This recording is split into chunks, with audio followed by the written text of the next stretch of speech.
আমরা জানি আপনারা একটা প্রাণীর দাবি নিয়ে এসেছেন এবং আমাদের জন্য টার্গেট দিচ্ছেন। আপনারা জানেন যে আমরা হচ্ছে স্বাগত উৎসবের পর যারা আমাদের উত্তরা ডিভিশনে অফিসার ইনচার্জ এবং সিনিয়র অফিসার হিসাবে আমরা এসেছি, দায়িত্ব নিয়েছি, তারা জানেন কতটা কঠোর পরিশ্রম করে, কতটা হচ্ছে আপনাদের সহযোগিতা নিয়ে আমরা হচ্ছে উত্তরাকে শান্ত করেছি, উত্তরার আইন শৃঙ্খলা পরিস্থিতি আমাদের নিয়ন্ত্রণে এনেছি। তো আজকে গতকাল যেটা হয়েছে সেটা আমাদের যে প্রফেশনাল লাইফ আপনারা জানেন, সেটার জন্য আমাদের সবচেয়ে বড় ডিসক্রেডিট হচ্ছে যে আমরা এই ধরনের ঘটনাকে আমরা সমাজ দিতে পারিনি। আমরা আমাদের পথে করা উচিত, এই কথা বলার সুযোগ নেই আপনার, ঠিক আছে? আমাদের কি পথে করা ঠিক আছে, কি করে রাজধানী পথ, আরে বোম ধরা লাগবো তো রাজধানী পথ না। আপনি শান্তভাবে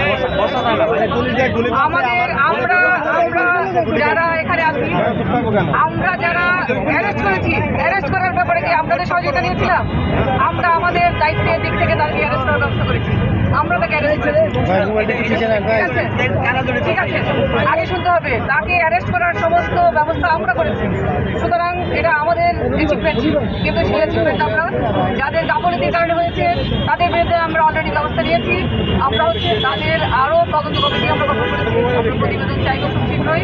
সেই তদন্ত কমিটির ভিত্তিতে আমাদের জানেন যে আমাদের সদস্য আছেন, আমাদের উদ্যোতন কর্মকর্তা আছেন, ঠিক আছে? আচ্ছা, আপনাদের সকল বক্তব্য আমরা শুনেছি। আমরা সঙ্গে সঙ্গে আমাদের উদ্যোতন কর্তৃপক্ষের সাথে জানাচ্ছি। আপনারা জানেন যে আমরা একটা চেইন অফ কমান্ডের আন্ডারে আছি। আমরা তার বিরুদ্ধে বিচ্ছিন্নভাবে আপনারা কথা বলবেন না, আপনারা হাতটা আঙ্গে ধরেন, হাত সেই ধরনের ব্যবস্থা হচ্ছে এবং আপনাদের যে দাবি, সেই দাবি পূরণের জন্য আমরা সর্বোচ্চ